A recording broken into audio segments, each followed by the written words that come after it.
You got 13-year-old kids coming in here and they're just wanting comic books and they're just wanting video games. And all of a sudden they hear vinyl for the first time. They hear Johnny Cash for the first time. Then they start looking at the other stuff and wow, this is neat.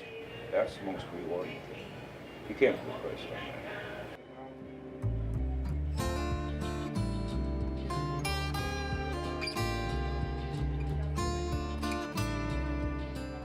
I had bought the building originally from a lady that was, her and her husband were retired. And she knew me very well. And she sold the building to me, and I have resold it to John. I've been dealing in coins and collectibles since 1986. Just kind of a hobby that got out of control, so I had to either do it for a living or cut back. I've always been better off working for myself than working for someone else.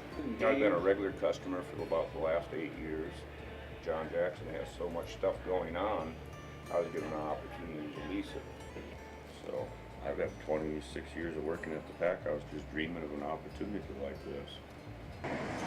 I just kind of like started going in at first a long time ago with just getting into comics because there's no real comic stores in town. But then after a while, once they went over to the new management, I just kind of like got more involved after the time, and after a while I just kind of like started working there.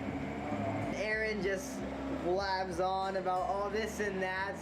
He has more knowledge about the cars and just different things, just because he has more knowledge on a lot of things, but he just talks on and just brings this information all over. But you gotta know your stuff. And I'm learning it, you know. There's so much stuff I don't know about. It's humbling.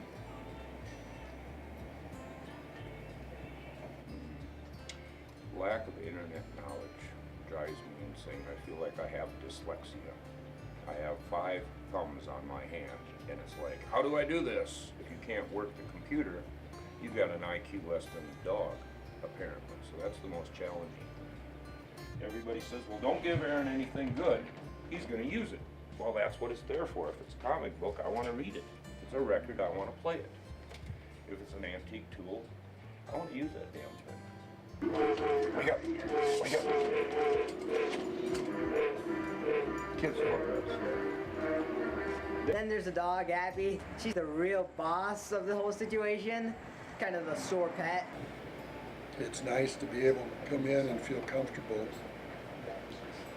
with the people that are running it, but it's even more enjoyable to see people come in. You can't really do enough to take care of the customer. You just can't. You can joke with them, you can horse around all you want to, but your basic instinct is still to take care of them. The customer is important to me. I care about people a little too much sometimes. I really do. It's just my nature. When I first started, I would go to a lot of antique shops and try to find coins, currency, that was my main focus then. Now they keep me pretty busy. I just don't have the time to go out and I guess you'd say freestyle, as they call it. I've dug through a lot of barns and dug through a lot of attics, and I still do that once in a while when people call up. I've collected everything. I'm just terrible pack rat. And this is the first I've actually stopped going to auction about 2 years ago. I joined AA, Auctions Anonymous, because the storage shed was full and you couldn't find anything in it. Auctions are fun, except I find that auctions, a lot of people pay way more than what it's worth. We see it every day. Somebody will come in and say, oh, this must be worth this because I paid $75 for it and everybody wanted it. And you look it up online, or you just look at it and say, did you notice this was broke? And in the excitement of an auction, people just say, I want that. So I prefer flea markets. I prefer people bringing stuff in because then you can actually sit and think about it, research it. Auctions are more like impulse buys. For me, it really is the things that people bring in. It's kind of like Christmas every day. You get to open something up, see what it is. Some of it you know what it is. Other things you have to do some research. People always come in to a new item that is new to them with a lot of hope that it's going to be worth a lot of money. And then there's times that we have people walk in, hey, is this junk worth anything? And you're like, junk? that's a treasure, you know, and you might find something that's worth tremendous value for. And that's good feeling. That's always nice, you know. Nothing better than somebody coming in thinking they've got $50 and finding out they've got $5,000. So that makes my day too, whether we buy it, sell it, whatever. If we don't buy it, just seeing it and giving them the information that makes you have a good day. I've always been interested in old things.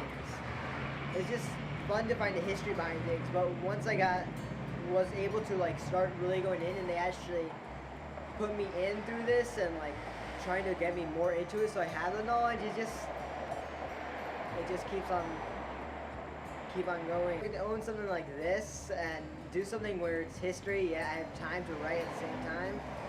It would just be really fun. Just surrounded by things I love.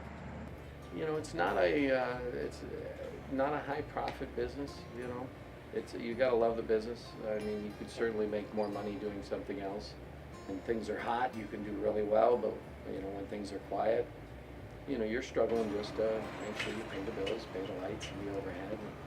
You know, a lot of people make assumptions in collectibles that everybody that deals in collectibles makes a heck of a lot of money, and that's really not true.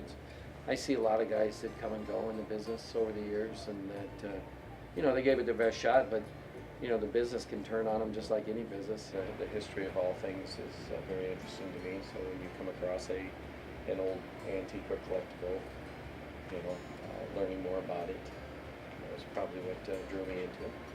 You know, when you can do a hobby for your job, that is absolutely the most rewarding part. You know, you put yourself on the same level as any professional sports player. If they're playing a game that they enjoy and they're making a living at it, you can't beat that. It's not like going to Walmart and just buying stuff. It's like, what's here and what's that? Sometimes you get stung and sometimes you don't. And it's the excitement of it. Here, I'm learning things that no average teenager or high schooler really even would know on a daily thing. Like silver. Who would know what silver prices are? What's its worth? All this other stuff.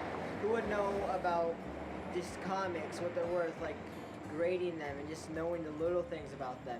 How to figure out things of how to figure out the worth and pricing of almost any item there is. Just kind of cool to have.